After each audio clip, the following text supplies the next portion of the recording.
The shuttle docked with a soft thud, and Lieutenant Mira Chun stepped into the airlock of the Vigilance of Stars. She carried one bag over her shoulder. Her uniform was clean and pressed. Her black hair was tied back in a tight bun. She stood 5 feet and 4 inches tall, and she weighed 120 pounds. The Kaveth officer waiting to receive her looked down at her like she was a lost pet. His name was Sub-Commander Vethris. He stood 7 feet tall. His skin was covered in dark green scales that looked like armor. He had 4 arms, and each arm ended in a hand with 3 fingers and 1 curved claw that could cut through metal. His eyes were yellow with vertical slits, and they tracked every small movement she made. "You are the human exchange officer," he said. It was not a question. "Lieutenant Myra Chun, reporting for duty," she said. Vethris made a sound in his throat that might have been a laugh. "Follow me. Try to keep up." He walked fast. His legs were longer than her entire body. Mira had to jog to match his pace, but she did not complain. She watched everything as they moved through the ship. She memorized the turns. She counted the doors. She noted where the emergency exits were located. The Vigilance of Stars was a Kaveth battlecruiser, one of the largest warships in the Galactic Coalition fleet. The Kaveth had conquered 12 star systems before they joined the Coalition. They were known throughout the galaxy as the finest warriors alive. Their ships were built for war. Everything was made of dark metal and sharp angles. There were no soft edges anywhere. The crew members they passed all stopped to stare at Mira. Some of them spoke to each other in their own language. She did not understand the words, but she understood the tone. They were amused. They were confused. Some of them seemed almost offended that she was there. She was the first human to ever serve. On a Kaveth warship, Vethris brought her to the senior officers' meeting room. Inside, a dozen Kaveth warriors sat around a long table. At the head of the table sat Commander Threshkull. He was the largest Kaveth Mira had ever seen. His scales were almost black, and old scars crossed his face and arms. One of his 4 eyes was missing, replaced by a glowing red implant. "This is the human," Vethris announced. Commander Threshkull studied her for a long moment. His remaining 3 eyes moved over her body, measuring her, judging her. "Small," he said finally. "Very small. How do your people survive?" "We manage," Myra said. A few of the officers made that throat sound again. Definitely laughter. "Sit," Threshkull said. He pointed to an empty chair at the far end of the table. "Watch. Learn. Try not to get in the way." Myra sat. She pulled out a small tablet and began taking notes. The meeting continued as if she was not there. The officers discussed patrol routes, supply schedules, and tactical drills. Commander Threshkull spoke about the Hollow, a dangerous enemy species that had been attacking Coalition stations near the border. The Hollow were parasites. They infected living beings and took control of their bodies. They consumed the brains of their victims to grow their hive mind. "The Hollow are cowards," one officer said. "They hide in darkness. They attack from behind. They have no honor. They are effective," Threshkull said. "Do not mistake effectiveness for cowardice. We have lost 3 stations to them this cycle." The meeting lasted for 2 hours. When it ended, Mira was assigned quarters and given a schedule. She would shadow different departments each day. She would observe. She would write reports. She would stay out of the way. That was fine with her. Over the next several weeks, Myra did exactly what they expected. She was quiet. She was polite. She asked simple questions and accepted simple answers. She did not argue. She did not complain. She did not try to prove herself. The Kaveth quickly forgot she was their dot. They spoke freely around her. They made jokes about humans in Galactic Common, the shared language of the Coalition, knowing she could understand. They talked about how soft her skin looked. They wondered how humans had ever survived on their home planet. They discussed Earth's history and laughed at the idea of humans fighting wars against each other with such primitive weapons. They call themselves warriors, one young officer said during a meal. But they die if you hit them too hard. Their bones break. Their organs rupture. A Kaveth child could kill a human adult. Their only advantage is endurance, another officer said. I read their file. Humans evolved as persistence hunters. They chased animals until the animals collapsed from exhaustion. That is not combat. That is just being too stupid to know when to stop. Myra sat 3 chairs away, eating her meal, saying nothing. She learned their names. She learned their ranks. She learned their duties. She learned which officers were respected and which were tolerated. She learned which crew members had combat experience and which had only trained in simulations. She learned the layout of the entire ship. She knew where every weapon was stored. She knew how to access every system.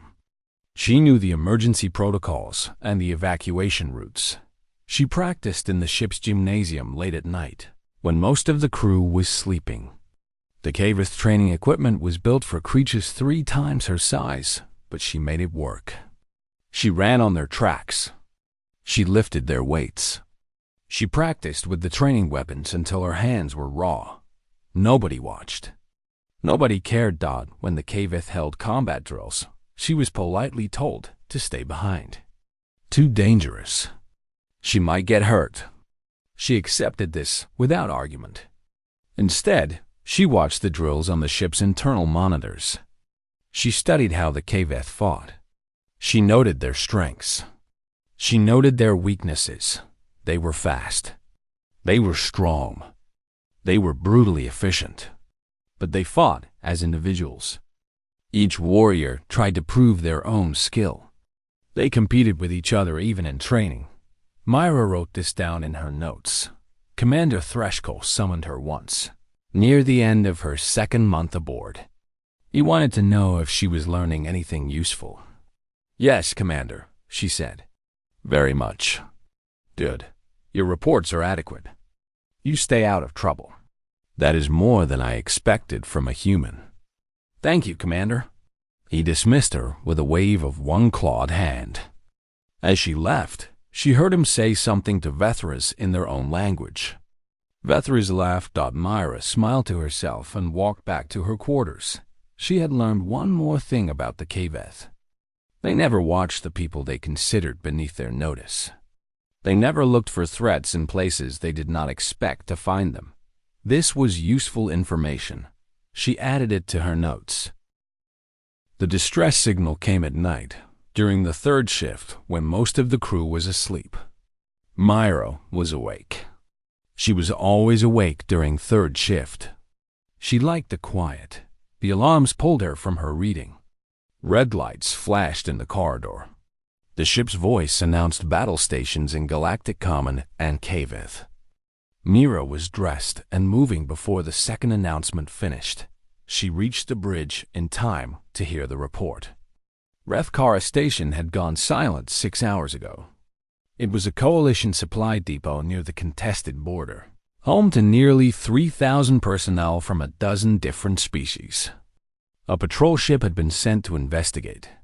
That ship had also gone silent. Now the Vigilance of Stars was being ordered to respond. Commander Threshold stood at the center of the bridge, his 4 arms clasped behind his back. His face showed no emotion, but his voice was tight. How long until we arrive?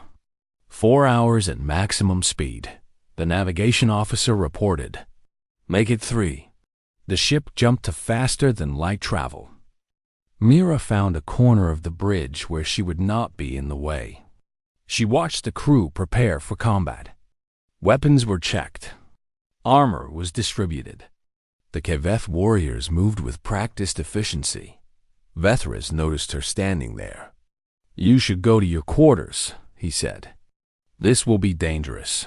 I would like to observe, Myra said. This is not a training exercise, human. People may die. I understand. Vethris looked at her for a long moment. Then he shrugged with two of his arms. Do what you wish. Stay out of the way. When they dropped out of faster-than-light travel near Rethkar Station, the situation was worse than anyone had expected.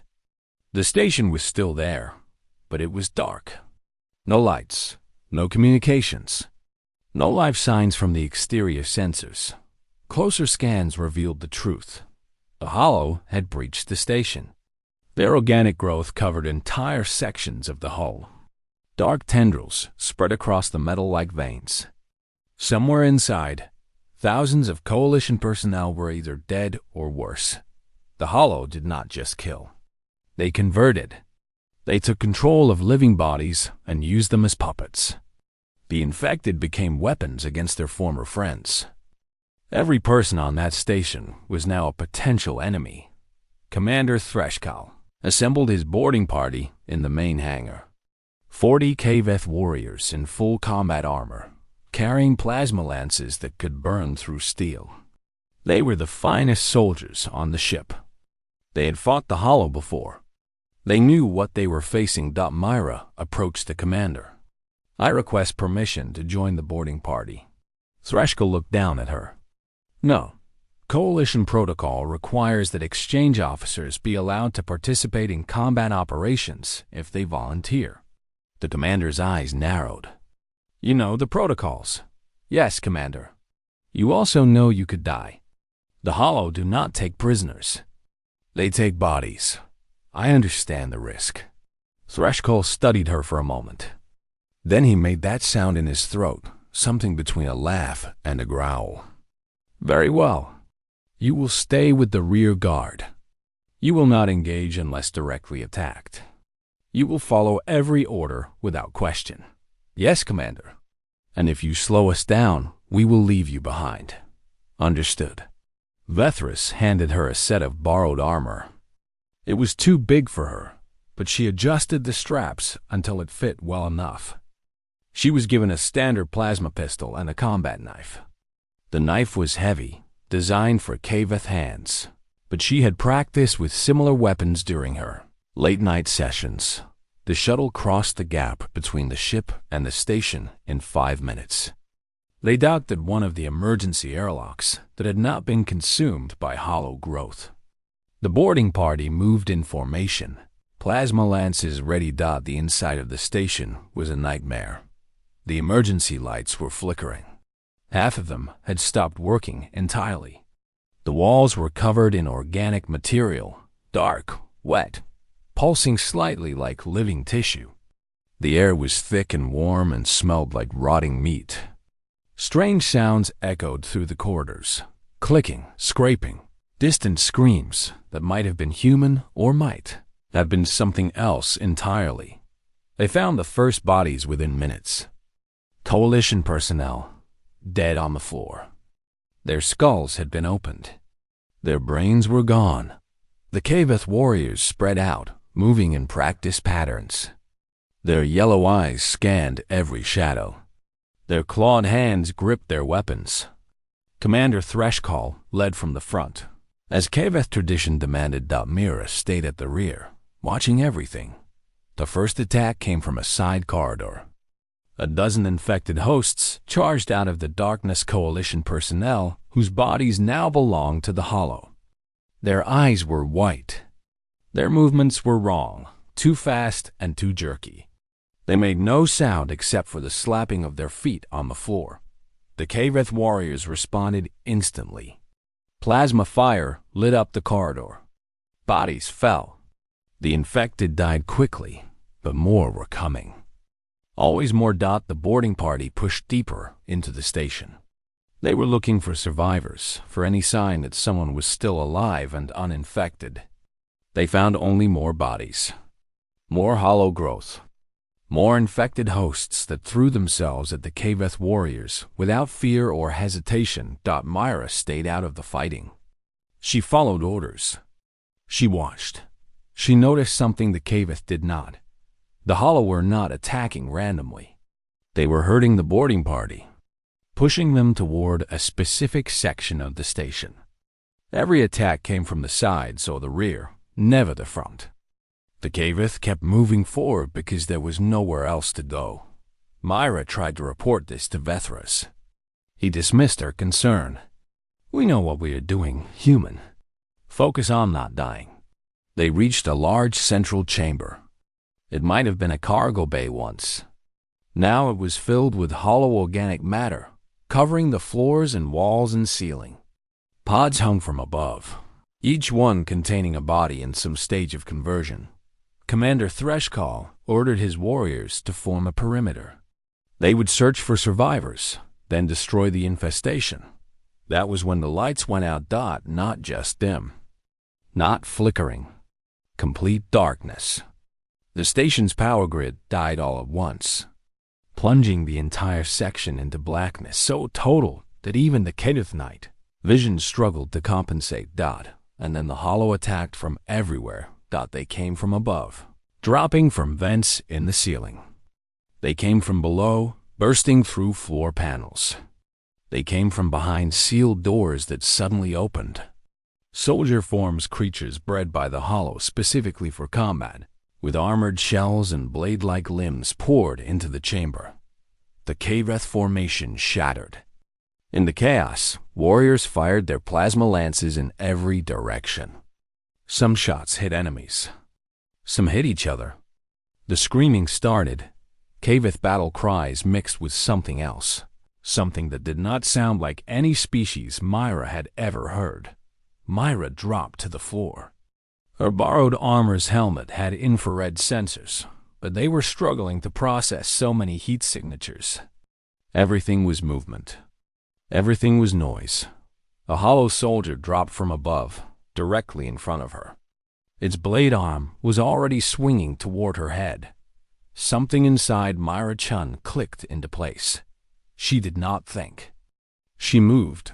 Her knife was in her hand before she realized she had drawn it. She twisted to the side, letting the blade arm pass within inches of her face. Her own knife came up, found the gap between the creature's armored plates, and drove deep into what passed for its throat. The hollow soldier died with a wet, gurgling sound. Myra pulled her knife free and disappeared into the darkness. The survivors returned to the vigilance of stars in scattered groups over the next 6 hours. Some came in shuttles. Some came in escape pods. Some simply appeared at airlocks, wounded and exhausted, having made their way through the station's maintenance tunnels. 11 Kaveth warriors were dead. 23 were wounded. Commander Threshcall himself had been stabbed through his secondary shoulder by a hollow spine. He refused medical treatment until all his warriors were accounted for. Myra Chun walked into the medical bay under her own power. Her borrowed armor was covered in dark stains, hollow blood, mostly. A few small cuts on her arms and face. Nothing serious. Nobody asked her what had happened. They assumed she had hidden somewhere and survived by staying out of the fight. That was what they expected from a human. That was what made sense. The after-action review was scheduled for the following day. Coalition military protocol required a full analysis of any engagement with the Hollow. Every piece of footage would be examined. Every decision would be questioned. The surviving officers gathered on the bridge. Commander Threshcall sat in his command chair, his shoulder wrapped in medical bandages. His face was grim. 11 of his warriors were dead. He wanted to know why. The ship's tactical AI began compiling footage from all available sources. Helmet cameras, station security feeds, personal recording devices. The fragments were assembled into a complete picture of the battle. They watched the approach. They watched the first contact. They watched the Kaveth warriors fight with skill and courage against overwhelming numbers. The footage was hard to watch. Good soldiers died badly. The Hollow did not fight with honor. Then the lights went out on the recording. The AI switched to infrared and thermal imaging. The picture was grainy, unclear. Heat signatures moved through the darkness. Plasma fire lit up the screen in brief flashes. It was chaos.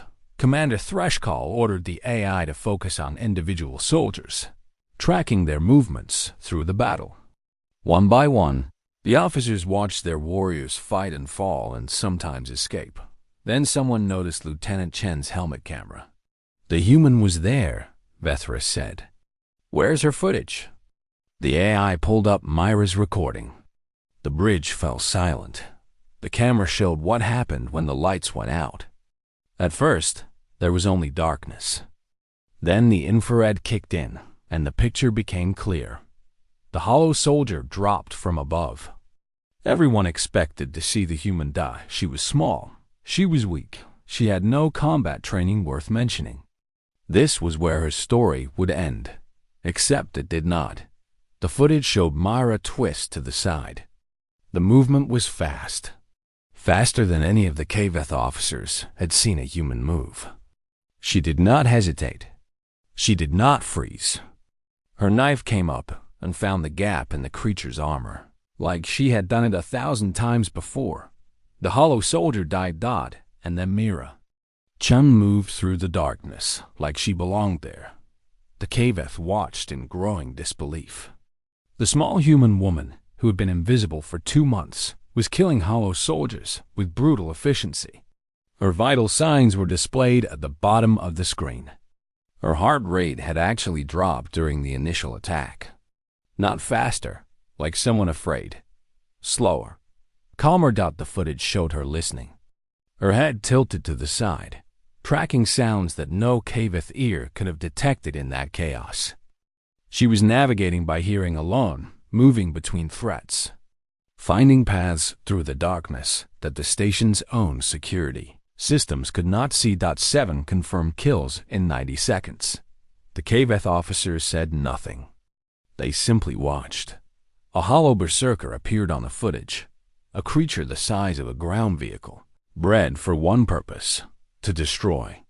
This particular berserker had already killed 2 Kaveth warriors. Their bodies were visible in the infrared image, cooling on the floor. The berserker charged at Miradad. She did not run. She did not hide. She stepped into the attack. The creature's claws raked across her armor's reinforced plating. Sparks flew in the darkness. But Myra was already inside its reach, too close for it to strike effectively. A knife drove up through the soft tissue beneath its jaw, into its brain stem. The berserker dropped. Myra pulled her knife free, wiped it on her leg, and kept moving. The footage continued. The Kaveth watched the human woman find Vethris in the darkness. He was wounded, bleeding from a deep cut in his side. He could not see her approach. His first warning was her hand on his shoulder and her voice in his ear, speaking Galactic common. "Stay quiet. I am going to stop the bleeding." She applied a field dressing in total darkness. Her hands were steady. Her movements were precise. When 3 hollow scouts came to investigate the scent of blood, she killed all 3 before Vethris understood what was happening. Then she guided him to an exit he could not have found on his own. The footage showed her doing this again and again. Finding wounded Kaveth, treating injuries, killing enemies, leading survivors through the darkness towards safety. She moved like a ghost. She killed like a machine. And the entire time, her heart rate remained slow and steady. The playback ended. The final frame showed Myra's face in infrared. Her expression was calm. Utterly calm. Dark blood covered her cheeks and forehead. Her eyes were open and aware and looking at something no one else could see. The bridge was silent for a long moment. Commander Threscall spoke first. His voice was quiet. "How many confirmed kills for the human?" The tactical AI responded. 23, Commander. More than any individual Kaveth warrior during the engagement. Another silence. Vethris was staring at the frozen image. "She saved my life. I did not even see her. I did not know she was there until she touched me." "She saved 11 of us," another officer said. "I checked the records. 11 warriors made it out because she found them in the dark." Commander Threshold turned to look at Myra Chun, who was standing at the back of the bridge. She had been watching the footage with the same quiet attention she had shown for the past 2 months. Her face showed nothing. "What are you?" Threshold asked. Myra met his eyes. "I am a human, Commander." "No," Threshold said slowly. "I have read the files. I know what humans are supposed to be. Soft, fragile, persistence hunters who chase prey until it dies. That is not what I saw on that footage." "That is also what we are," Mira said. "But it is not all we are." The Gavath commander stood up from his chair. His full height was nearly 3 feet taller than the human woman. His forearms, his scaled skin, his warrior scars, everything about him was designed to intimidate. Myra did not flinch. She simply looked up at him and waited. "Explain," Threshold said. "Explain what I just watched." Myra nodded. "I will try." Myra asked for access to the ship's main display screen. Commander Threshold granted it without comment. The Gavath officers watched as the small human woman pulled up files from Earth's historical database. "Humans evolved on a world where we were not the strongest," Myra began. "We were not the fastest. We did not have claws or fangs or armored skin. Our planet was filled with predators that could kill us easily." She showed them images of Earth's animals: lions, tigers, bears, wolves, crocodiles, sharks, creatures with teeth and claws and speed and power that early humans could not match. "We should have died," Myra said. "Every other species on our planet that was as physically weak as us went extinct. But we survived. Do you know why?" No one answered. "Because we learned to be afraid." She pulled up a diagram of the human brain. It looked soft and fragile compared to the Gavath neural structure. Fear is our oldest survival mechanism. When a human is threatened, our body releases chemicals: adrenaline, cortisol, norepinephrine. These chemicals do something remarkable. They make us faster, stronger, more resistant to pain. Our senses become sharper. Our reaction time decreases. For a short time, we become something more than our normal selves. The ship's medical officer leaned forward. "A chemical enhancement system, built into your biology. Yes, we call it the fight or flight response. When our ancestors faced a predator, their bodies had 2 options: run away as fast as possible or fight with everything they had. Either way, the body prepared for survival." She showed them more data. Studies of human soldiers in combat, athletes under pressure, ordinary people in life-threatening situations. The numbers were remarkable. Humans who lifted vehicles to save trapped children. Soldiers who kept fighting after wounds that should have killed them instantly. Runners who broke their own physical limits when being chased.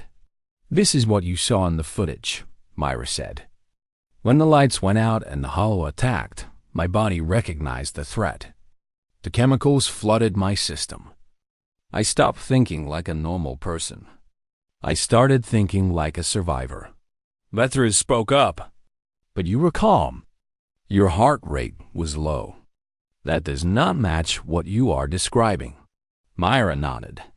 "There is more than one type of fear response. The first is panic-fast heart rate, shaking hands, screaming. That is what most people think of when they think of fear. But there is another response. We call it going cold." She pulled up more data. Brain scans of trained soldiers during combat. Special operations personnel who had been tested under extreme stress. When a human trains extensively for combat, the brain learns a different response to danger. Instead of panic, the body becomes calm. The heart rate drops. The hands stop shaking. Fear is still there, but it becomes something else.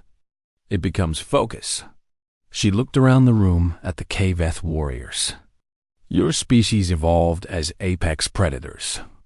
You were always the strongest, the fastest, the most dangerous thing on your world. You never needed to develop this response. You never had to learn how to survive against something bigger and stronger than you. Commander Threshcall made a sound in his throat. You were saying humans evolved to fight things they could not beat. We evolved to survive, Myra corrected. Sometimes that meant running. Sometimes that meant fighting. And sometimes it meant being patient, waiting, watching, learning. Everything about our enemy before striking at exactly the right moment. The medical officer was scrolling through the human biological data. His expression was troubled. This chemical response you describe, it has limits? Yes, it burns through the body's energy reserves quickly. A human in full survival mode can only maintain it for a few hours at most. After that, we crash. Complete exhaustion. Sometimes physical collapse. But during those hours, Mira smiled slightly. During those hours, we become very dangerous. She pulled up Earth's military history. The Kavith had seen some of this data before, but they had dismissed it as exaggeration or primitive warfare between weak creatures. Now they looked at it differently. Humans have been at war with each other for thousands of years, Myra said. We have developed every possible method of killing. We have studied combat the way other species study science. Every human culture has warrior traditions. Every generation has soldiers who tested the limits of what our bodies can do. She showed them footage of human special forces training. Soldiers crawling through mud and ice for days without food. Fighters pushing through pain that would cripple most species. Men and women training to kill in silence, in darkness, with nothing but their hands. We are persistence hunters, Myra said. That part of our file is true. Our ancestors chased prey across continents until it died of exhaustion. But we are also ambush predators. We learned to sit motionless for hours, waiting for the perfect moment to strike. We developed patience, stealth, the ability to suppress our presence until we were ready to act. Commander Threshcall was staring at her with all three of his working eyes. You were hunting us. I was observing you, Myra said, learning your patterns, understanding your strengths and weaknesses. It is what humans do. It is how we survived on a world that should have killed us. And on the station? When everything went dark. On the station, I stopped observing. Something older took over. The part of my brain that remembers what it was like to be prey, to be hunted, to survive in darkness against things that wanted to eat me. She met the commander's eyes without flinching. The Hollow fight in darkness because they think it gives them an advantage. They do not understand that humans learned to fear the dark millions of years ago. We learned to survive in it, to fight in it, to kill in it. The dark is not their territory. It is ours. The bridge was silent. Mira turned off the display. You asked what humans are, Commander. We are survivors. We adapted to a world that tried to kill us every day for millions of years. We are not the strongest species in the galaxy. We are not the fastest or the most advanced. But when we are threatened, when the darkness comes and the monsters attack, something very old wakes up inside us. She looked around the room at the Kavith warriors. They were apex predators. They had conquered 12 star systems. They had never met a species they could not defeat, and they were looking at her like she was something they had never seen before. You thought we were prey animals who got lucky, Myra said quietly. But prey animals do not survive on a world like Earth. The weak die. The slow die. The ones who cannot adapt die. We are what is left. The descendants of every human who was fast enough, smart enough, or vicious enough to survive when everything else wanted them dead. She straightened her uniform. The Hollow are dangerous, but they are not the first predators we have faced. They will not be the last. And we have been preparing for this fight for a very long time. Commander Threshcall said nothing for a long moment. Then he nodded slowly. "I think," he said, "that the Coalition does not understand what it has admitted to its ranks." Myra smiled. "No, Commander, I do not think they do." Word spread quickly through the Galactic Coalition. Military gossip was the same in every species. Soldiers talked. Officers shared reports with friends on other ships. Within 2 standard weeks, every major fleet in the Coalition had heard some version of what had happened on Rethkara Station. The story changed with each telling. In some versions, the human had killed 50 hollow soldiers. In others, she had torn them apart with her bare hands. The numbers were exaggerated, but the core truth remained. A small, soft human woman had fought through darkness and monsters, while Kavith warriors struggled to survive. The Galactic Conclave, the ruling council of the Coalition, requested a formal briefing on human combat capabilities. This was unprecedented. Humans have been admitted to the Coalition only 5 years ago, mostly as a diplomatic gesture. They were considered a minor species new to space travel. Technologically adequate but not exceptional. Physically unimpressive. Now the admirals and generals of a dozen species wanted to know what they were really dealing with. The briefing was held at Coalition Central Command, a massive space station at the heart of Coalition territory. Representatives from every major species attended. Kavith, Valoran, Nexari, Morduan, species that had been traveling between stars for thousands of years while humans were still learning to farm. The human delegation was led by Admiral Sarah Kim, a small woman with gray hair and calm eyes. She was accompanied by a team of military historians and combat specialists. They had prepared extensive documentation. What they showed the Conclave changed everything. The presentation began with Earth's history, not the sanitized diplomatic summary the Coalition had received during first contact negotiations. The real history, the complete record, millennia of warfare. Humans have been fighting each other since before they could write. They developed weapons that split atoms and poisoned the air. They created biological agents designed to kill millions. They built machines whose only purpose was to deliver death across vast distances. The Vexari ambassador, a crystalline being who communicated through light patterns, asked the first question. "You fought yourselves, constantly. Why?" Admiral Kim's answer was simple. Resources, territory, religion, ideas. Sometimes just because one group looked different from another. "We are a violent species, Ambassador. We have never tried to hide this." The Kaveth delegation already knew some of this, but the other species were shocked. Most civilizations in the Coalition had evolved past large-scale warfare before developing space travel. The idea of a species that had nearly destroyed itself multiple times and kept going anyway was difficult to process. The presentation continued. Human military doctrine, human weapons development, human training methods. They showed footage of special operations soldiers from Earth's various nations. Men and women who trained for years to become the most effective killers their species could produce.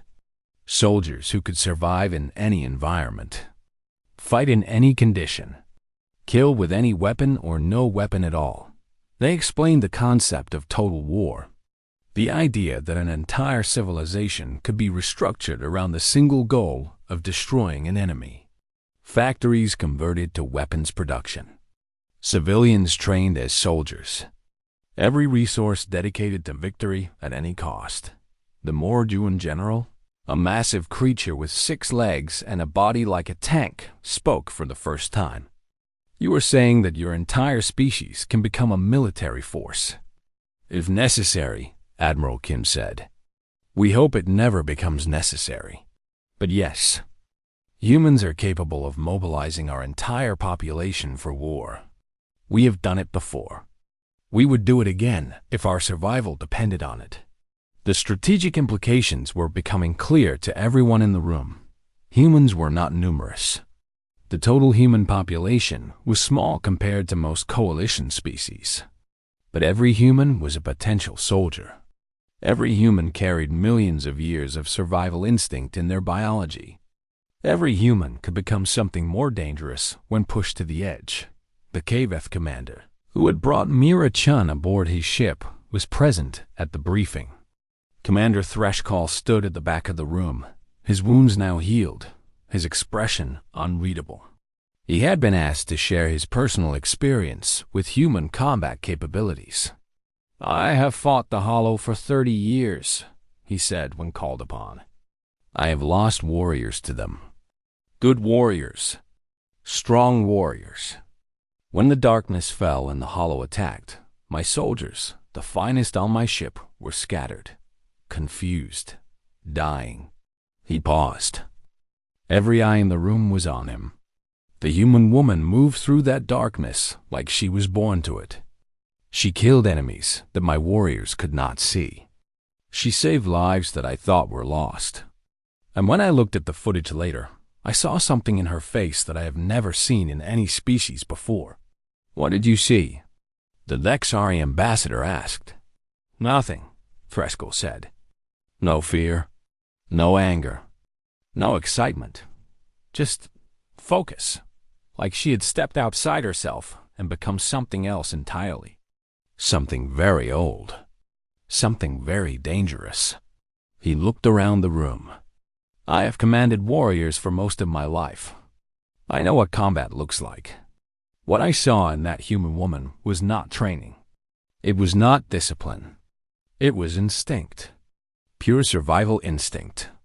The kind that cannot be taught because it is written into the blood." The briefing continued for 3 more hours. When it ended, the conclave had a very different understanding of humanity. The coalition's military strategists began revising their assessments. Humans were moved from the category of protected minor species to something else. Something without a clear definition. They were not powerful enough to be a major military power. But they were not harmless either. The first proposals came within a month. Joint training programs. Exchange officers embedded with human units. Research projects studying human biology and psychology. The coalition wanted to understand what made humans so effective at survival. Some species were frightened by the revelations. They had always assumed that their technological and numerical superiority made them safe from lesser species. The idea that a single human could kill 24 hollow soldiers in darkness, could save lives while apex predators struggled, was disturbing. Other species were intrigued. The Kaveth, in particular, found a new respect for humanity. They understood predators. They understood the value of survival instinct. They began requesting human exchange officers for their ships in greater numbers. Lieutenant Mara-Chun returned to Earth when her tour ended. She was decorated with the Kaveth Order of the Blade, an honor that had never before been given to anyone outside their species. The ceremony was held aboard the Vigilance of Stars. Commander Threshcall placed the medal around her neck himself. It was a small disc of dark metal, carved with Kaveth symbols that meant something like Warrior of Shadows. "I asked what humans were," he said quietly, "when I first saw the footage. I have thought about that question for many weeks." "Did you find an answer?" Mira asked, the Kaveth commander's 7 feet of scaled muscle and natural weapons. Apex predator of a warrior species, looked down at the small human woman who had saved his crew in the darkness. "You are survivors," he said. "Whatever else you may be, whatever you become, you are survivors. The galaxy is only beginning to understand what that means." Myra accepted the medal with a simple nod. "We have been surviving for a very long time, Commander. First on our world, then against each other, now among the stars." She looked up at him. Her eyes were calm, patient. The eyes of someone who had learned to wait for the right moment to strike. "The Hollow think they are predators," she said. "So did everything else that tried to kill us. They were wrong. All of them. And eventually, the Hollow will learn the same lesson. Commander Threshcall made that sound in his throat, something between a laugh and a growl. I almost feel sorry for them. Mara smiled slightly. Don't. We never did. She walked off the ship and into the shuttle that would take her home. The Cavith crew watched her go. Many of them had ignored her for 2 months. Many of them had dismissed her as weak and harmless and beneath their notice. None of them would make that mistake again. And across the galaxy, in war rooms and council chambers and the quiet conversations of soldiers, a new understanding was taking shape. Humanity was not what the Coalition had thought. They were not soft. They were not harmless. They were something far more dangerous than anyone had realized. They were survivors, and they had only just begun.